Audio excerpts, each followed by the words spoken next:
Hi ആൾ. കറിയാണ് വളരെ tasty ആയിട്ടുള്ള ചിക്കൻ റോസ്റ്റ്. ചെണ്ണ വെച്ചിട്ടുണ്ട്. അതിലേക്ക് ഇഞ്ചി വെളുത്തുള്ളി പേസ്റ്റ്. ഇതിൻ്റെ പച്ചമണം മാറി വരുമ്പോഴത്തേനും ഒരു 5 സവാളയാണ് അതും കൂടി ഇതിലേക്ക് ചേർത്തെടുക്കാം.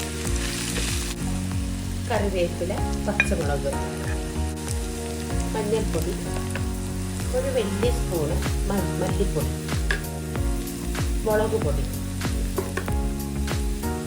മസാല പൗഡർ, അല്പം കുരുമുളക് പൊടി. അതിനുശേഷം ഒരു വലിയ തക്കാളി, ആവശ്യത്തിന് ഉപ്പ്, 2 കിലോ ചിക്കൻ ഇട്ടുകൊണ്ട് മൂടി വെച്ചോളൂ. ഇത് ഇവിടെ കിടന്ന് വേഗട്ടെ.